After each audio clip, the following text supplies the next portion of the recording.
కృపావార్త కార్యక్రమమునకు స్వాగతం. నేటి ధ్యానాంశము యుద్ధము బ్యాటిల్. యుద్ధము యెహోవాదే. The battle is the Lord's.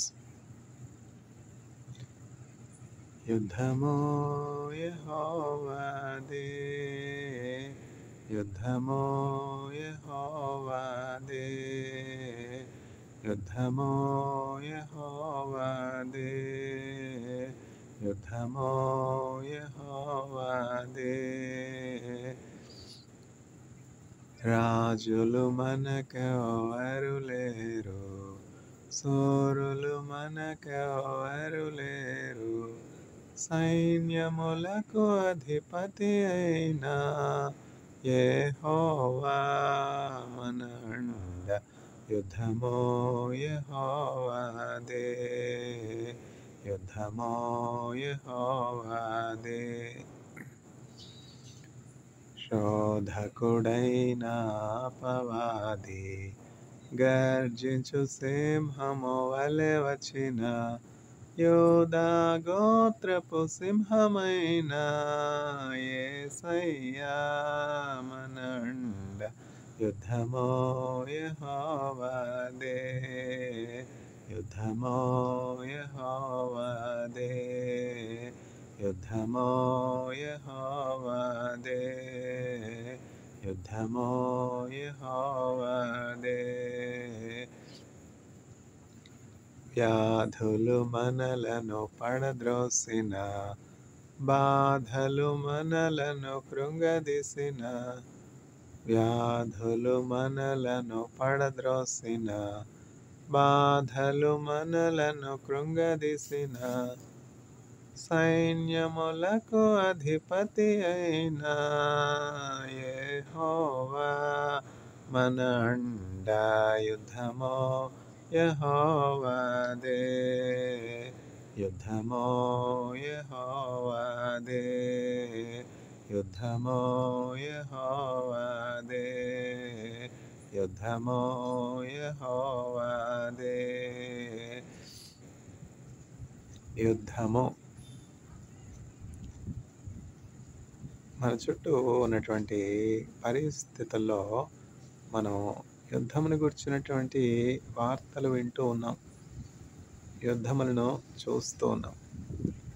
వీటన్నింటిని గురించి బైబిల్ గ్రంథంలో ముందుగా ప్రవచింపబడి ఉన్నది. ప్రవచన అంటే జరగబోయే విషయాల్ని ముందుగా చెప్పడాన్ని ప్రవచనము అంటారు.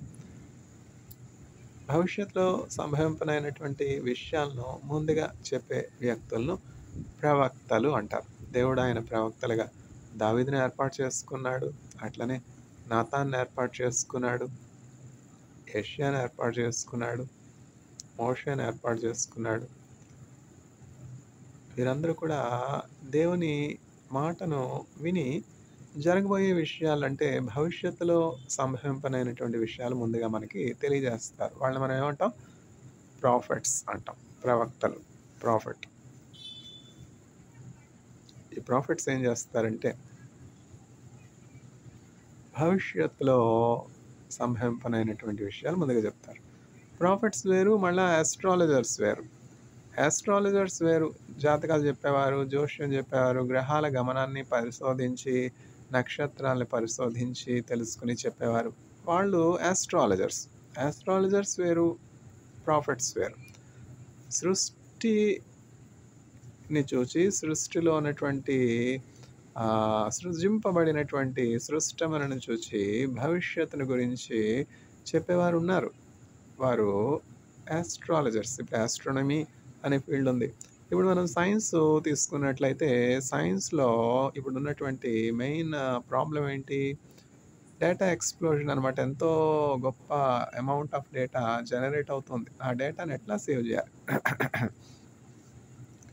ఆ డేటాను ఎట్లా ప్రాసెస్ చేయాలి, ఆ జనరేట్ అయినటువంటి ఆ ఇన్ఫర్మేషన్లో నుంచి ఏది ఉపయోగకరమైనటువంటి ఇన్ఫర్మేషను, ఏది కావాల్సినటువంటి ఇన్ఫర్మేషను, ఏది సేవ్ చేయాలి, ఏది ఫిల్టర్ చేయాలి, ఇంపార్టెంట్ ఇన్ఫర్మేషన్ సేవ్ చేసిన తర్వాత దాని నుంచి ఎట్లా డెసిషన్స్ తీసుకొని కమ్యూనికేట్ చేయాలి డెసిషన్స్. వాతావరణం ఆహ్, గురించినటువంటి ఫోర్‌కాస్ట్‌లు ఇప్పుడు మనం 30 సంవత్సరాల క్రితం, 20 సంవత్సరాల క్రితం వెదర్ ఫోర్‌కాస్ట్‌లు ఆహ్, లేవు. ఇప్పుడైతే ఏంటి అంతా కూడా వెదర్ ఫోర్‌కాస్ట్ అంటే శాటిలైట్ ఇమేజరీ. ఎక్కడ మబ్బుగా ఉంది, ఎక్కడ ఎండగా ఉంది, ఎక్కడ వర్షం వస్తుంది, ఎక్కడ తుఫాన్ వస్తుంది, ఎక్కడ వరద వస్తుంది. ఇవన్నీ కూడా చక్కగా మనం తెలుసుకుంటూ ఉన్నాము. హ్మ్. పాకిస్తాన్‌లో వరదలు, తర్వాత పాకిస్తాన్‌లోని పంజాబ్ ప్రాంతంలో వరదల వల్ల ఎంతోమంది మరణించారు కదా! ఇవన్నీ నేచురల్ కెలామిటీస్‌నన్నింటిని గురించి మనం ఈ సైన్స్ అండ్ టెక్నాలజీ అడ్వాన్స్ అవ్వడం వల్ల తెలుసుకుంటాం. అదేమిటంటే వెదర్ ఫోర్‌కాస్టింగ్ అది వేరు మళ్ళా.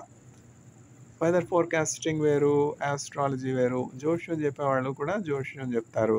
తర్వాత సోది చెప్పేవాళ్ళు చెప్తారు. చెళ్ళంగితనం చేసేవారు చెప్తారు. తర్వాత మాంత్రికులున్నారు. తర్వాత గారడీ వాళ్ళున్నారు కదా! ఇవి లేవు అని మనం చెప్పగలమా? గారడీ వాళ్ళు చిన్నప్పుడు మేము స్కూల్‌లో చదువుకునేటప్పుడు మజీషియన్స్ వచ్చేవారు. మెజీషియన్స్ వచ్చి చక్కగా స్కూల్‌లో అంటే 5:00కి స్కూల్ అయిపోతుంది అంటే లాస్ట్ పీరియడ్ వచ్చి పిల్లలకి social, cultural activities, sports, games every day అనమాట. పిల్లలకి చక్కగా ఫ్రీ అవర్ ఉండేది. లాస్ట్ అవర్ వచ్చి 5:00 స్కూల్ క్లోజ్ అవుతుందంటే 4:00-5:00 ఏముంటదంటే ఒకరోజు వచ్చి ప్లే ఉంటాయి. ఒకరోజు కొన్ని ప్లేస్ అంటే ఏమిటంటే మన పుస్తకాల్లో ఉన్నటువంటి ఇంగ్లీషు ప్లేస్ ఉంటాయి గదా! అవన్నీ కూడా చక్కగా టీచర్సు ఒక్కొక్క పిల్లవాడిని, ఒక్కొక్క పాపను ఒక్కొక్క క్యారెక్టర్‌లో పెట్టి చక్కగా ఒక ప్లేసు స్టేజ్ మీద నాటకాలు అంటాం గదా! నాటకాలు అవన్నీ కూడా చక్కగా ఒక షేక్స్‌పియర్ స్టోరీ గాని, అంటే డ్రామా షేక్స్‌పియర్ స్టోరీ గాని, తర్వాత ఇతర చక్కని రచయితలు రాసినటువంటి మంచి మంచి కథలను ఆధారంగా చేసుకొని టీచర్స్ ఏం చేస్తారంటే చక్కగా ఇట్లా పిల్లలందరూ కూడా చక్కగా ఒక స్టేజ్ దగ్గర గ్రౌండ్స్‌లో అసెంబుల్ అవుతారు. అప్పుడు ఆ స్టేజ్ మీద ఆహ్, స్ ఆహ్, వాళ్ళ తోటి సెలెక్టెడ్ స్టూడెంట్స్ వచ్చి పెర్ఫార్మ్ చేస్తుంటారు. కొన్ని డ్రామాస్ అయితే డ్రామాసు, సాంగ్స్ అయితే సాంగ్సు, తర్వాత డాన్స్ అయితే డాన్సు.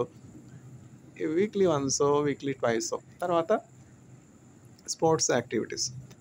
ఇట్లా పిల్లల యొక్క ఆల్ రౌండ్ డెవలప్‌మెంట్‌కి ఇవన్నీ కూడా ఉండేవి. ఇప్పుడు పిల్లలందరూ కూడా ఓవర్ బర్డెన్డ్ అనమాట. హైలీ కాంపిటీషన్ వల్ల ఇట్లాంటి సోషల్లీ యూజ్‌ఫుల్ యాక్టివిటీస్ గానీ, పిల్లలలో సృజనాత్మకత పెంచడానికి, ఆర్ట్ అండ్ డ్రామా పెంచడానికి, తర్వాత ఆహ్, ఏమిటంటారు ఆర్ట్స్, తర్వాత ఫైన్ ఆర్ట్స్ ఇవి పెరగడానికి, తర్వాత వాళ్ళలో ఉన్నటువంటి డ్రాయింగ్ స్కిల్స్, వాళ్ళలో ఉన్నటువంటి క్రియేటివిటీ ఇవన్నీ కూడా వెలికి తీయడానికి టీచర్స్‌కి కూడా అంత సమయం ఉండట్లేదు. పిల్లలకు కూడా అంత సమయం ఉండట్లేదు. ఆ రోజులంతా వేరు. 30 ఇయర్స్, 20 ఇయర్స్ బ్యాక్ టీచర్స్‌కి, స్టూడెంట్స్‌కి ఎంతో ఇంటరాక్షన్ టైమ్ ఉండేది. ఇప్పుడంతా ఫాస్ట్ వరల్డ్ గదా! ఇప్పుడంతా కూడా ఒరిజినాలిటీ తక్కువైపోతా ఉంది. క్రియేటివిటీ తక్కువైపోతా ఉన్నది. అప్పుడంటే చక్కగా టీచర్స్ ఆ డ్రెస్ కాస్ట్యూమ్స్ డిజైన్ చేసి, ఆ కాస్ట్యూమ్స్ పిల్లలకిచ్చి, తర్వాత వాళ్ళే మేకప్ చేయించి, నాటకాలు, డ్రామాస్ తర్వాత ఇవన్నీ కూడా స్టేజ్ మీద వేయించేస్తా ఉంటే అదే వాళ్ళకి ఎంటర్‌టైన్‌మెంట్ పిల్లలకి. ఇప్పుడంటే మొబైల్ ఫోన్స్ వచ్చేసాయిలెండి. మనకేం కావాలంటే అది మొబైల్ ఫోన్‌లో చూడొచ్చు. నేను చెప్పేది 30 సంవత్సరాల క్రితం, 40 సంవత్సరాల క్రితం చూసినట్లయితే ఏమిటి ఇట్లాంటి నాటకాలు, తర్వాత కచేరీలు ఇవే గదా! ఇప్పుడు 24 అవర్స్ ఛానెల్స్ వచ్చేసాయి. రెవల్యూషన్. 24 అవర్స్ ఛానెల్స్ చూసుకోవచ్చు. అదే చెప్తున్నాను కదా! Data explosion, information explosion. ఏది వాస్తవం, ఏది అవాస్తవం. ఫిల్టర్ చేసినటువంటి ఇన్ఫర్మేషన్‌లో కరెక్ట్ అయినటువంటి ఇన్ఫర్మేషన్‌ని తీసుకొని డెసిషన్స్ తీసుకోవాలి. ఇప్పుడు మొసాద్ వాళ్ళున్నారు. మొసాద్ వాళ్ళుంటే వాళ్ళకెంతో ఇన్ఫర్మేషన్ వస్తుంది. చాలా సోర్సెస్ నుంచి ఇరాన్ నుంచి మొసాద్ ఏజెంట్స్ మెసేజెస్ పంపుతారు. తర్వాత దోహా నుంచి, ఖటార్ నుంచి మొసాద్ ఏజెంట్స్ వస్తారు, చెప్తారు. లేకపోతే దోహాలో అంత బిగ్ కంట్రీలో ఖటార్‌లో కేవలము ఒక బిగ్ హై లెవెల్ బిల్డింగ్ మీద ఎందుకు ఆహ్, స్ట్రైక్ చేశారు ఇజ్రాయలీస్? ఎట్లా తెలిసింది వాళ్ళకి అక్కడ ఎవరున్నారో? ఏం జరుగుతుందో? మొసాదు.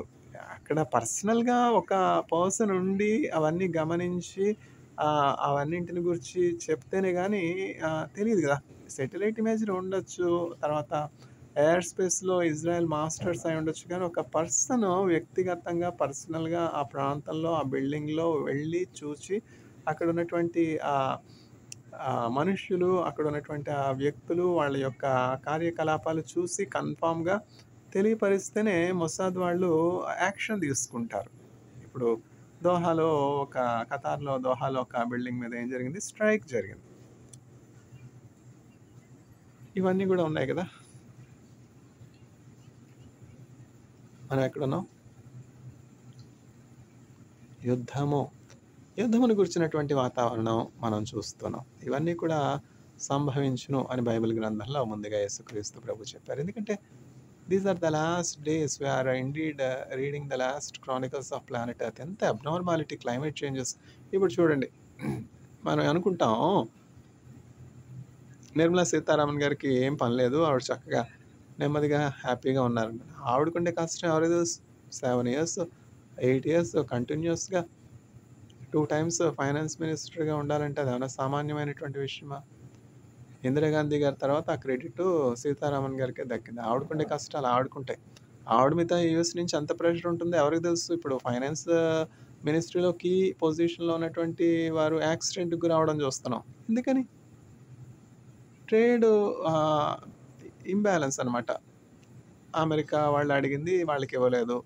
చైనా వాళ్ళు అడిగింది వాళ్ళకివ్వలేదు. ఇప్పుడు నిర్మలా సీతారామన్ గారికి ఎన్ని కష్టాలు.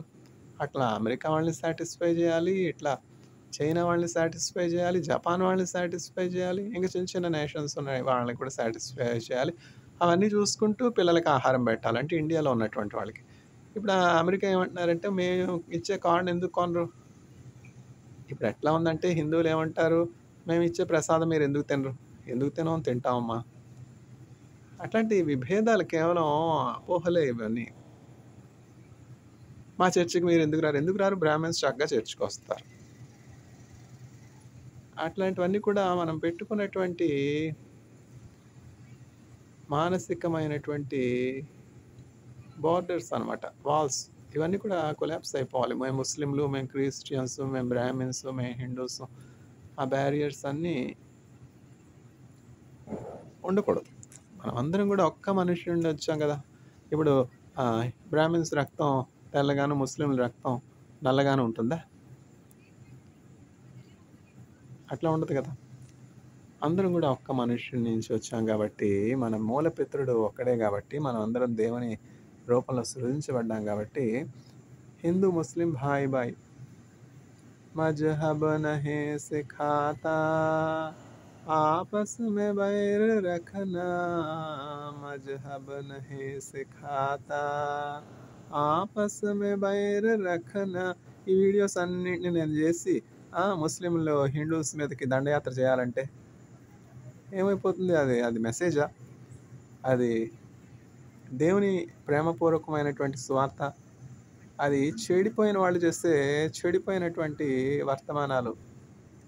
దేవుడు ప్రేమై ఉన్నాడు. దేవుడు ఒకళ్ళని హింసించమని గానీ, ఒకళ్ళని పాడు చేయమని గానీ, ఒకళ్ళని కొట్టమని గానీ, ఒకళ్ళని గాయపరచమని గానీ, అసాసిన్ చేయమని గానీ, హింసించమని గానీ, బలాత్కారం చేయమని గానీ, పాడు చేయమని గానీ దేవుడు చెప్పడు.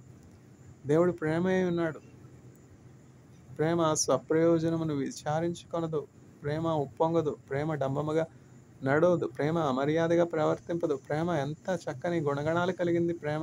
దేవుడిలో అన్ని చక్కని గుణగణాలు ఉన్నాయి. ఆ గుణగణాలన్నీ మనం పుణికిపుచ్చుకోవాలి. కొన్ని మెసేజెస్ ఎట్లా ఉంటాయంటే ఆహ్, ఒక మతం మీద ఇంకొక మతం మనుషుల్ని ప్రేరేపించేలాగా. ఎక్కడి నుంచి వచ్చింది ఈ మతాలు? ఎక్కడి నుంచి వచ్చాయి ఈ కులాలు?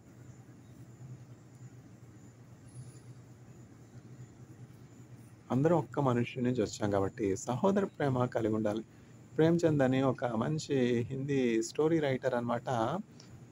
ఎంత చక్కని పుస్తకం ఒక స్టోరీ రాసారంటే ఆయన 'మందిర్ ఔర్ మస్జిద్' చౌదరి గారు ఉంటారు. ఆ చౌదరి గారి దగ్గర ముస్లిం పని చేస్తా ఉంటాడు. 'మందిర్ ఔర్ మస్జిద్' హిందువులు వెళ్లి మసీదుని పడగొట్టొచ్చా? ముస్లిమ్స్ వచ్చి రామాలయాన్ని పడగొట్టొచ్చా? అవన్నీ కూడా దేవునికి ఇష్టమైనవా? అవి దేవుడు చెప్పాడా? ఏది గొప్పది? మస్జిద్ గొప్పదా? అల్లా గొప్పవాడా? ఏది గొప్పది? రామాలయం గొప్పదా? రాముడు గొప్పవాడా? దేవాలయం కట్టే దేవుడు గొప్పవాడు కాడా? ఆ దేవాలయాన్ని పరిశుద్ధపరిచే దేవుడు కాడా? ఆ దేవుడు చెప్పాడా నీ పొరుగు వారికి హాని చేయమని, కీడు చేయమని, అపాయం చేయమని, కష్టం కలుగు చేయమని, బాధ కలుగు చేయమని? ఇప్పుడు ఏం చూస్తా ఉన్నావు? యుద్ధం. యుద్ధం ఎందుకు వస్తుంది? ముందుగా మనకి మన పొరుగు వారికి పడదు, అక్కడ స్టార్ట్ అవుతుంది. భార్య భర్తకి పడదు, అక్కడ స్టార్ట్ అవుతుంది.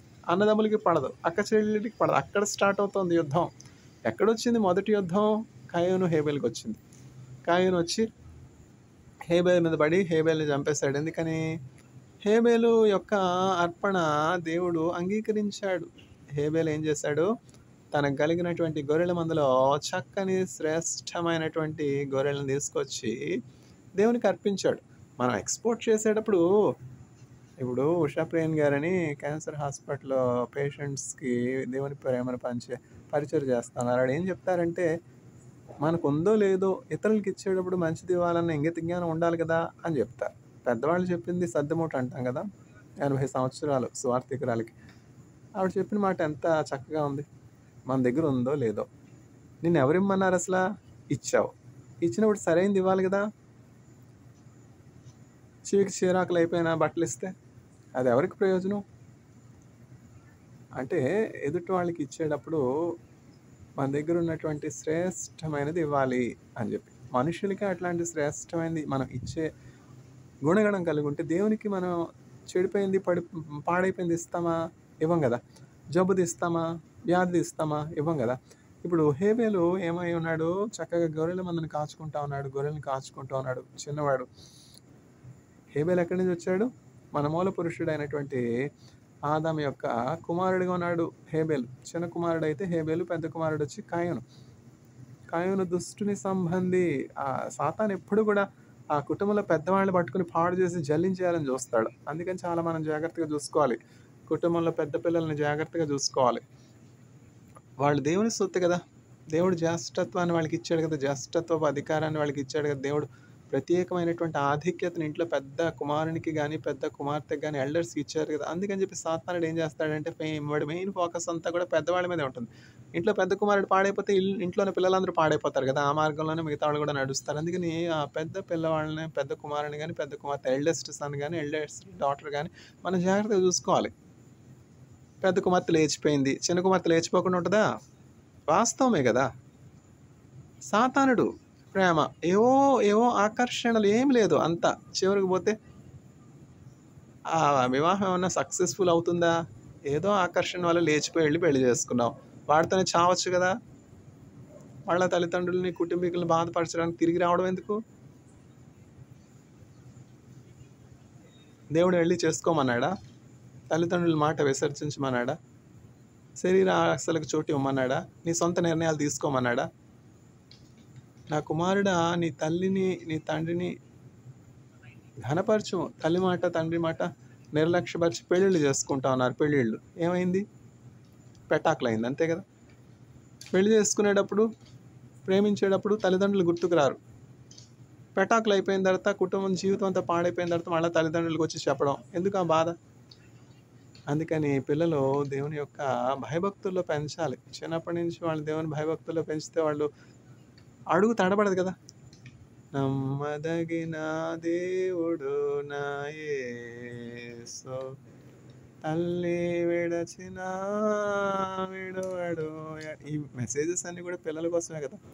బాలుడు నడవలసినటువంటి త్రోవ వానికి చూపించు. పెద్దవాడైనా కూడా వాడు తొలగిపోడు. We have to teach our children the way they should go. Even when they grow up, they will not depart.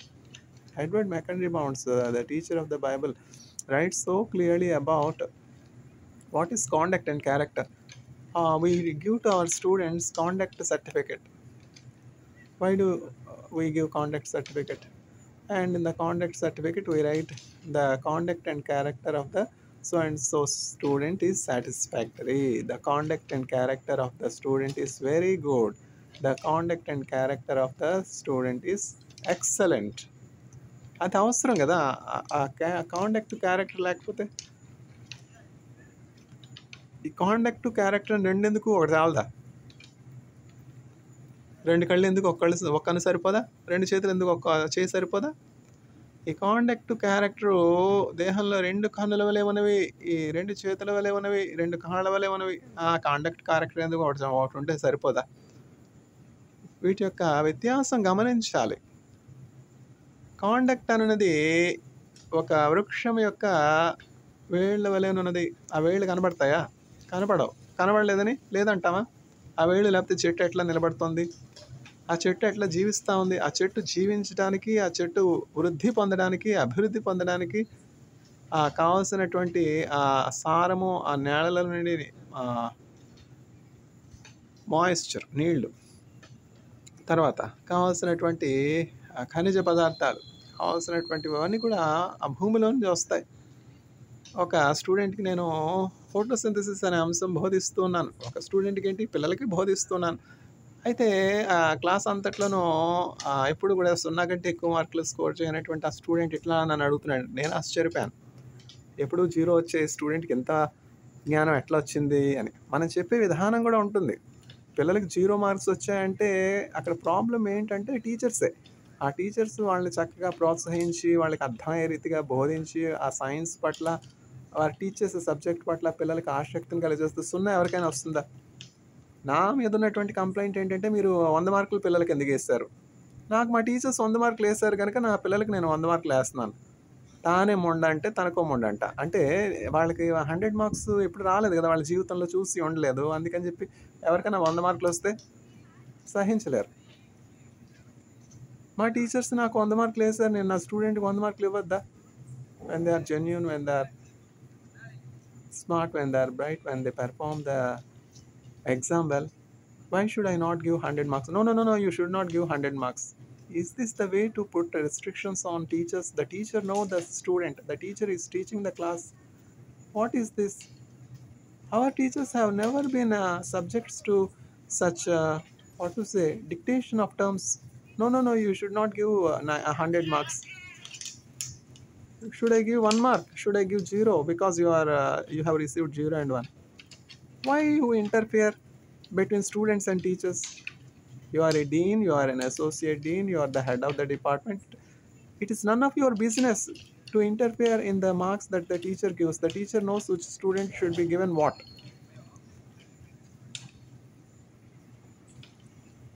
ఇది కూడా యుద్ధమే, ఆర్గనైజేషనల్ బ్యాటిల్స్ అంటాం. ఎక్కడో హమాస్కి ఇజ్రాయెల్కి జరిగేదే యుద్ధం కాదు, యుక్రెయిన్కి రష్యాకి జరిగే యుద్ధం కాదు. ఇప్పుడు అమెరికాకి ఇండియాకి యుద్ధం జరగట్లా. వచ్చాడు ఆ ట్రేడ్ మినిస్టర్, వచ్చాడు. ఆ ట్రేడ్ ప్యాక్ట్ ఎవరు ఆహ్వానించారు వీళ్ళని చెప్పండి? వీళ్ళు అమెరికా నుంచి మీరు రండి, మేము మీతో ఆ ట్రేడ్ ప్యాక్ట్ చేసుకుంటాం, డీల్ చేసుకుంటాం అని వాళ్ళని ఏమన్నా మనం ఆహ్వానించామా? ఎందుకు వచ్చింది? ఇప్పుడు అమెరికా ఇండియా అని వ్యత్యాసం కాదు. ఇక్కడ ప్రాబ్లం ఏంటంటే బలాత్కారం. ఎందుకు ఒకళ్ళని మనం బలాత్కారం చేయాలి? నా వస్తువులు ఉన్నాయి, నువ్వు కొని తీరాలి. ఇది ఎట్లా ఉందంటే వ్యానిటీ ఫెయిర్ అని ఉందన్నమాట. పిలిగ్రిమ్స్ ప్రోగ్రెస్లో వ్యానిటీ ఫెయిర్ అని. ఇది ఇప్పటి కథ కాదులేండి. జాడ్యం, బలహీన దేశాల మీద బలం ప్రదర్శించడం, బలాత్కారం చేయడం, ఇది ఇప్పటి జాడ్యం కాదు. ఇది ఎక్కడి నుంచి ఉందంటే కయోన్ హేబెల్ నాటి దగ్గర నుంచి ఉంది. ఈ బిగ్ బ్రదరు ఏం చేశాడు, హేబెల్ కంఠం నొక్కి చంపేశాడు, రక్తం చిందించాడు. అట్లా ఉంది ఇప్పుడు అమెరికా ఇండియా బాపత. ఎట్లా ఉందంటే కయోన్ హేబెల్ కథలాగా ఉందన్నమాట. నేను కార్న్ బాగా ఉత్పత్తి చేస్తా ఉన్నాను, పెట్టుకోవడానికి చోటు లేదు, నువ్వు తీసుకోవాలి. ఇక్కడ మోడీ గారు కరవమంటే కప్పకు కోపం, విడవమంటే పాముకు కోపం. మోడీ గారు వచ్చి నలిగిపోతా ఉన్నారు. ఇప్పుడు అమెరికా కార్న్ తీసుకోవాలా వద్దా? అమెరికా నుంచి వచ్చే ఎక్స్పోర్ట్స్ని తీసుకోవాలా వద్దా? కరవమంటే కప్పకు కోపం, విడవమంటే పాముకు కోపం. ఈ పాము వచ్చి అమెరికా విడిచిపెట్టట్లేదు మోడీ గారిని. నేను పంపుతున్నాను నా ట్రేడ్ మినిస్ట్రీని, నువ్వు డీల్ మీద సంతకం పెట్టాలి. ఏంటిది? బలాత్కారం కాదా? కయోన్ వర్క్ కాదా? సాతాను పని కాదా? నిన్ను ఎవరు ఆహ్వానించారు? నువ్వు ఎందుకు ఇక్కడికి రావడం? నేను వెళ్తాను, నేను వెళ్ళి సిరియా మీద యుద్ధం చేస్తాను. వెళ్ళు, చస్తావు. ఆ సిరియా నుంచి మళ్ళీ తిరిగి రావు నువ్వు. నేను సిరియా మీదకి యుద్ధానికి వెళుతున్నాను. జెహోషాపాతు, యూదా యొక్క రాజు అయినటువంటి జెహోషాపాతు, ఇజ్రాయెల్ రాజు యూదా రాజు అయినటువంటి జెహోషాపాతుకి వర్తమానం పంపించి, "ఓ జెహోషాపాతు, నేను సిరియా మీదకి యుద్ధం చేయడానికి వెళుతున్నాను." ఏదైనా విందు భోజనమా యుద్ధం? నేను ఇండియా మీదకి ట్రేడ్ వార్ చేయడానికి వెళ్తున్నాను అని ఆ ఇజ్రాయెల్ రాజు ఇండియా మీదకి వచ్చాడు. అయితే ఈ జెహోషాపాతు ఎంతో దేవుని యందు భయభక్తులు కలిగినటువంటి వానిగా ఉన్నాడు. ఎంతో చక్కని ఔన్నత్యం కలిగిన వాడు. మంచి క్యారెక్టర్, మంచి కాండక్ట్ కలిగిన వాడు. ఇప్పుడు మనం ఎక్కడున్నాం? Conduct to character. పిల్లలు ఏమని అడుగుతారంటే, ఒకటి చాలదా? క్యారెక్టర్, కాండక్ట్ 2 కావాలా? ఒక కన్ను చాలదా? ఒక చెయ్యి చాలదా? ఒక కాలుగా చాలదా? ఒక బ్రేక్‌ఫాస్ట్ చాలదా? మధ్యాహ్నం 3 పూట్ల భోంచేయాలా? 2 అవసరమే. కష్టం కదా! కష్టమైనా తప్పదు. కాండక్ట్, క్యారెక్టర్ డిఫరెన్స్ ఏంటంటే, ఈ చెట్టు చక్కగా, నిలువుగా, తిన్నగా, ఎత్తుగా పెరగడానికి ఆ భూమి లోపల వేళ్ళు ఎంతో సహకరిస్తూ ఉంటాయి. ఇప్పుడు అమెరికన్ ఓక్ ట్రీస్ అని ఉంటాయి. ఈ ఓక్ ట్రీస్ ఎట్లా ఉంటాయంటే చాలా, చాలా, చాలా, చాలా పైకి పెరుగుతాయి. పొడుగ్గా పెరుగుతాయి. రహస్యం ఏమిటంటే, ఆ చెట్లు ఆ భూమి ఉపరితలం మీద ఎంత ఎత్తుగా అయితే పెరుగుతున్నాయో, ఆ భూమి దిగువ భాగంలో కూడా అంతే లోతుగా వాటి యొక్క వేళ్ళు కూడా కిందకి తన్నుకుంటా ఉన్నాయి. చూసారా? ఆ లోతైనటువంటి భూమిలోనికి వెళ్ళిపోయినటువంటి ఆ వేళ్ళు ఆ ఎత్తైనటువంటి భూమి ఉపరితలం మీద ఆ చెట్టు చక్కగా నిటారుగా నిలవబడడానికి, గాలులు, తుఫానులు, వరదలు తట్టుకోవడానికి, వాటికి శక్తినివ్వడానికి ఆ వేళ్ళు లోపల, భూమి లోపల భాగంలో ఉన్నాయి. చూసారా? ఈ వేళ్ళు కనబడుతున్నాయా? దాన్నే కాండక్ట్ అంటారు. Conduct is not visible. Conduct is what we are within. What a student is within is what is called conduct. We do not see the conduct, but what we see is what is the student outward, how he is expressing himself. That is what is called character. But though conduct is invisible, character is visible, and character is the visible reflection of invisible conduct. That is how conduct and character are assessed. Edward McIntyre so beautifully writes about conduct and character, how conduct and character are very necessary for believers in the church. Joseph has satisfactory conduct, satisfactory character. Joseph can very well sleep with his master's wife, no restriction. What is the restriction? Joseph is beautiful, Joseph is young, he has his own passions, sexual desires. Who do not have sexual passions? Who do not have sexual inclinations? But what is necessary is, for the youngsters, conduct is necessary, character is necessary, self-control is necessary, and that is only possible through fear of God. Kadavul Pakaranga. God is seeing, how can I commit this sin against God? You see, that is what is called conduct. That internal conduct. The word is rooted in the heart of Joseph. So Joseph says, your husband, my master, has given me authority over all. Nothing is hidden to him. He has made an authority. He has given me control over everything. I was sold to him as a slave, but he never looked at me as a slave. What a gratitude. Gratitude is expressed outward. That is the character. Inwardly, what is there? Inwardly, the fear of God is there. The fear of God is invisible, isn't it? That is what is called conduct. Because Joseph has the fear of God, because Joseph's heart is filled with the law, filled with the word of God, Joseph is not able to sin. My master, your husband has given me everything, but not you.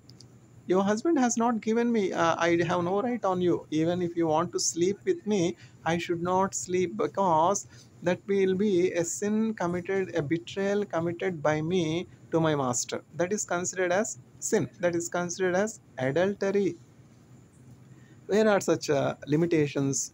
Where are that fences? Oh, these fences. No, not applicable. These fences are very, very necessary. The book of Leviticus writes so clearly. related to marriage, related to sexual relationships. When we follow the word of God, everything will be perfect, everything will be order. That is why Joseph was exalted, because Joseph has self control, because Joseph was faithful in the little, because Joseph was respecting his master. Because what has happened after doing all good, Joseph has to be put in prison, because finally his master Potiphar has only listened to what his wife was telling. His wife was complaining that Joseph has come to sleep with her. Who wanted to sleep with whom? What is the truth? Truth was misinterpreted. Potiphar's wife was lying and telling Joseph wanted to sleep with me and have sexual intercourse with me, and this Hebrew slave wanted to dishonor me. But that is not the truth. Nobody knows the truth.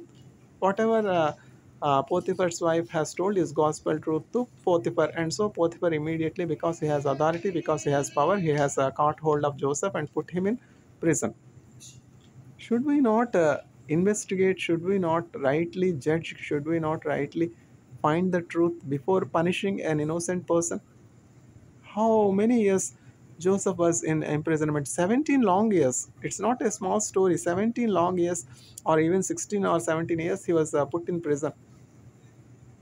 And through divine intervention, Joseph was released from prison, and then he was married to uh, Pharaoh's daughter in Egypt, and then he was blessed with two sons, beautiful sons. Who are the sons of Joseph? Manasseh, Ephraim. You see, because Joseph was God fearing, because Joseph was honoring God, he was married, isn't it? Have your drink from your own pot. Who objected? Now we have so many sexual diseases, sexually related diseases. Why? No self control, no hygienic health practices. Uh, Our children need to be taught, our youngsters need to be taught of safe sex, isn't it? Good health practices, good conduct, good character. That is possible through the word of God. That is why I often believe that gospel has the power to change the destiny of a nation.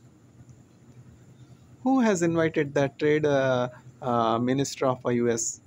Now Mr. Modi is really perplexed, puzzled. What should I say? If I buy corn, all my farmers will be at stake. They will go hungry. What will happen to their produce? India, rice is there, wheat is there,